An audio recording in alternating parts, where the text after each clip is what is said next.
a new band of rebels arose who were determined to carry the fight to Jerusalem. The Sicarii. To the Sicarii, anyone who wasn't fighting the Romans was a collaborator and worthy of death. Many were slain every day, and the fear men were in was worse than the calamity itself. I know you from Brooklyn, you from Brownsville. We was out there in September, man. Me and this bro, I'm talking about we're just walking through everywhere. I'm Bed-Stuy flat, but we just walking around Crown Heights. We walking around. I love Brooklyn. I love Brooklyn so goddamn much. It don't even make no sense how much I love Brooklyn. And if you didn't have to take the subway anywhere, I might move. You see what I'm saying? But see, at the same time too, what happens is because the society is set up the way it is, our people have a seed planted in our mind that's called the grass is always greener. And not just our people, people from the East Coast want to go to the West Coast. I talked to a sister in Florida. She's like, man, I always want to move to Cali. I said, for what? For these brown beaches, man, when you got clear water down there in Florida? But the grass is always greener. You see what I'm saying? And as somebody who done been on both sides of the grass ain't greener around them crackers, man. You see what I'm saying? It's just not. You know what I mean? Cap, I believe you had a point on it real quick you wanted to say, though. Okay, the last time we had a conversation, Polight, we was asking you about, how you deal with, your polygynous situation in the household, and the brother Alonzo had asked you about, roughly paraphrasing, he asked you, how do you pretty much handle it? How do you keep it all intact? And one of the things that you said was that you keep the outside influences away from your household. Facts. That one of the points you was bringing up about you moving out of the hood and into the white neighborhoods because you don't have to see the drug dealers, you don't have to see all of that. So wouldn't you be putting your household or your family within the influence of white people rather than your own? When that was the whole thing of you know what I'm saying, keeping your household in order, which is, excluding all those outside influences. I like your question. You gonna put them in a white influential neighborhood rather than a black? Well, we would have to suggest that the adult women would be incompetent, which they're not. All right. What we first have to understand is that we were in the black community first. Our children were able to make an assessment, compare and contrast neighborhoods because they grew up in the hood. Okay, so it's not so much that they've been dislodged since we moved out the community. Everyone is of competent age to remember where they came from. Hasn't been that long. And therefore, we are able to assess what it is that we don't like about the so-called black community. And what is it that we like over here with a diverse community.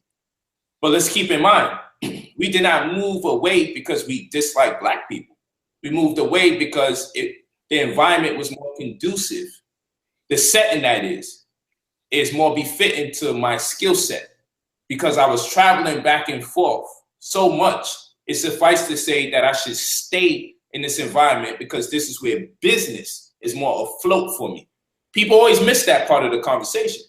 Everyone else has the right to be a truck driver, to be a policeman, to be a part of the fire department, to be a teacher, to sell cigarettes over the counter legally because they work in a white man's supermarket, to sell alcohol over the counter legally because they work for the white man's supermarket.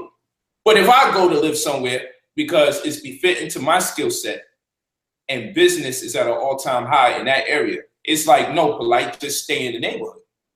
So one, business, duty rings. I stay over here because it's easier for me to make my money than to keep spending money traveling back and forth over and over when it's clear that there's a demand for my skill set, which is writing. And now a host of other things because a lot of celebrities live out here and I happen to mentor a lot of them. So I have a lot of clients out here, I should say, that are high end, that have homes out here. So it's just easier for me to connect here and go everywhere else and come back here. Like they do, go everywhere else and then come back here. Secondly, the weather. Secondly, the weather is more conducive to the way I envision living because it very rarely does it even rain. Yet there's water in the air. And there's a nice combination. I'm from the city, so I love the city. But I like the combination of nature and the city. to see the mountains, to see the trees, and still see buildings. Whereas in New York, a lot of the trees are replaced by poles. So I didn't just move out because I got a problem with black people. In fact, I love our people. I didn't move out because I got an issue with our race. I moved out because I have an issue with people in our race that do the things that they do from the community that I came from.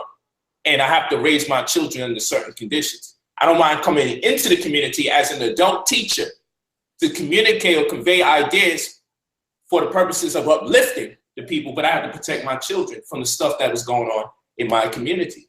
They don't have to be subject to the stuff that I see in our community. And I don't know what hood people come from, so some people just sound totally oblivious to the stuff I'm talking about. But where I come from in Brownsville, I don't need my children seeing the things that we see. I don't need them seeing the random racial profiling, me constantly being pulled over by the car. Me, I haven't been pulled over since I came out here. I'm not saying it'll never happen.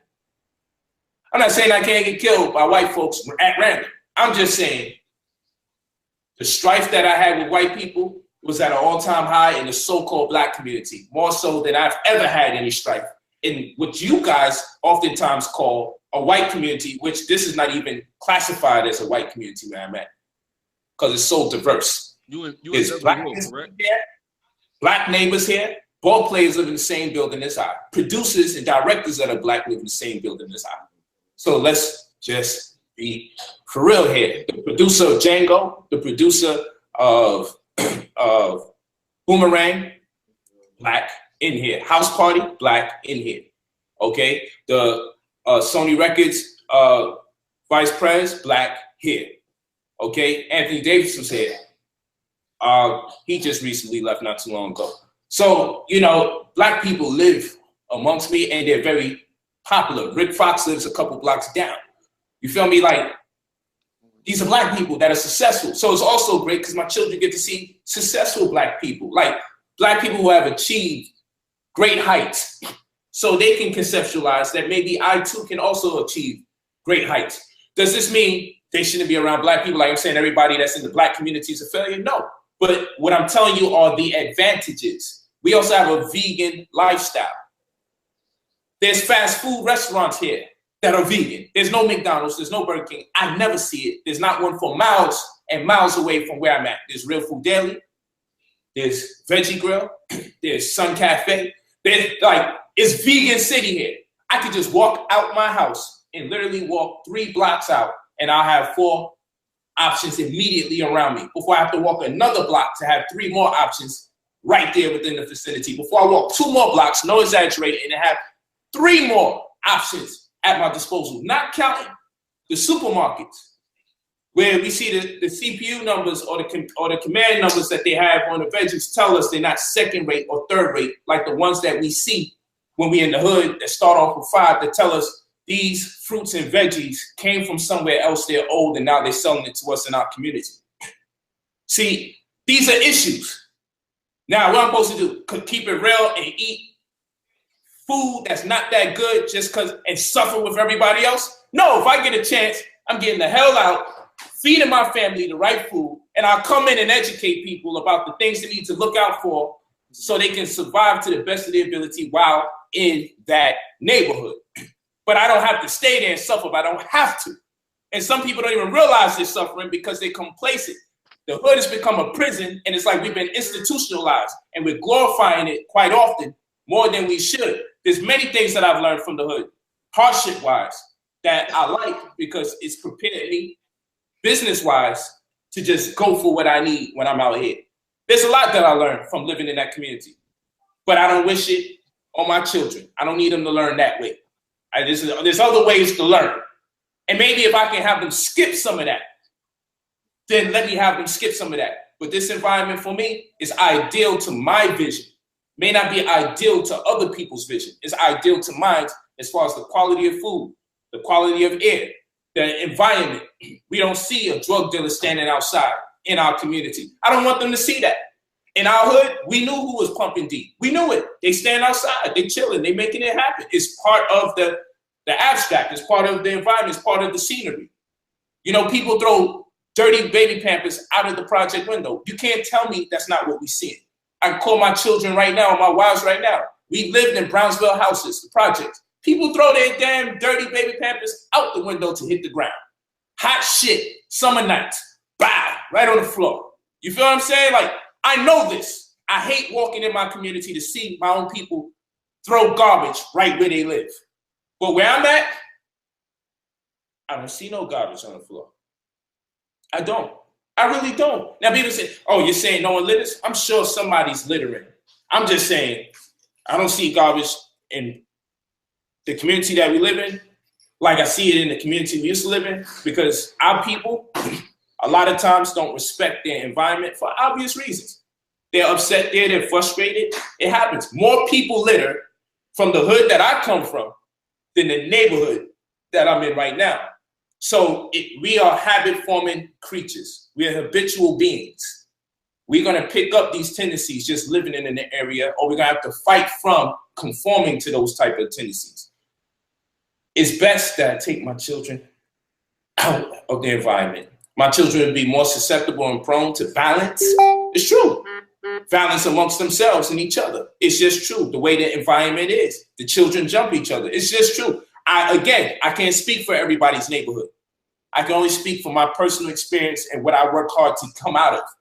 Brownsville was the trap. That's a fact. I can't speak for other environments. Maybe it's not as bad where people are at, because every time I have these conversations, Negroes, no, that don't happen. No, that never happened. Meanwhile, Negroes is telling me all the crime that's taking place. White people committing crimes. Be that as it may, I don't see the crimes taking place. It makes me more positive day to day. I can see actual crimes taking place. I can see people getting jumped after school. I can see the drugs on the floor. Okay, I can see the people throwing garbage in their own community. I can see the rodents. I saw the rats. I'm saying I found a community that is ideal based on the combination of the women I have a relationship with, the goals that we have for the children, and of course, me, as far as what my work ethic entails. We did the permutations. This was the best environment for us as a team to come in without anyone feeling a bit handicapped or displaced. All right, I hear that, and some of those points are valid, but here's what I'm gonna have to say. You made a statement about should you just stay and suffer. I want to address that. Can we just stay where? Real quick, because this is my perspective on staying and suffering, and of course it's because of the point of reference that I have. But go ahead and get that. 11 and 24. Okay. 11 to 24. Hebrews. Book of Hebrews, chapter 11, verse 24. By faith, read on. Moses, when he was come to years. Moses, we all know the story of Moses. Whether or not people agree if it actually happened or not, that's irrelevant. We know the story and the principles that it conveys, right, Reed? Called the son of Pharaoh's daughter. He refused to be called the son of Pharaoh's daughter. As we know, according to the narrative, he grew up in Pharaoh's house, which from the paradigm of the way the scriptures are, Pharaoh would be the oppressor. So in this case, we could say he's like a guy that lived in a white neighborhood, but he refused to be called that, man. Read. Choosing rather to suffer affliction. He said he chose rather to suffer affliction. Read. With the people of God than to enjoy the pleasure of sin for a season. You see that? So that is one of our principal heroes in the scriptures. And this is the example that he sets for us. Rather than live it up amongst the oppressor, he came to suffer amongst the oppressed, to come and bring them out of the slums and the stupor that they was in the place that they was. Now, you made all those statements about all the great food that they have where you live and all these various things. But here's my thing. You know what they got in the hood that you don't know about? Farmers markets with more organic and better and more conducive food for your physiological makeup than they got in them goddamn vegan restaurants, number one. Number two, if you took a look at the type of gentrification that was taking place amongst South Central and in Inglewood, where affluent black, in Crenshaw, over there in Crenshaw and Slauson, what they doing over there at USC over there in Fruittown, what they doing over there in Inglewood. You see what I'm saying? That's a place where affluent black people live, flourish, and build all black communities. You see what I'm saying? And guess what? It's Inglewood. Are you kidding me? You pull up to Ladera, you pull up to the Magic Johnson Fridays, you drinking Magic Johnson Starbucks, but you want to go to the Starbucks and you think it's more conducive for your children to go to the Starbucks that got crackers on the goddamn wall. You see what I'm saying? You see the psychological error, I believe, in that statement, because we have to understand the propaganda that this devil puts out. He puts out propaganda and imagery. But in that area in Inglewood, it's anti of that, because all you see is black greatness everywhere. Your children may see affluent black people that make a lot of money working for white people. But you go into the hood, you seeing affluent black people, entrepreneurs of themselves that they can look up to outside of yourself to see that you are not just the anomaly in this situation. You can go to these areas that they're gentrifying and go and uplift the brothers, man. Because when you take a look on streetgangs.com has done a series of interviews with members of the Fruittown Brims over there. They right next to USC, over there off Jefferson and Vermont and whatnot, over there in the 30s in South Central. When you take a look at that, they're just sitting there wondering why their hood is being gentrified and USC is buying up every building on a block and doing nothing. You can go, being the real estate guru that you are, having the knowledge that you do, go and help them brothers save their neighborhood and uplift them and stop them from killing each other, or at least help. Instead, you would rather sit in Beverly Hills and do what the hell ever Negroes is doing up there. You see what I'm saying? This is the fundamental problem that we have.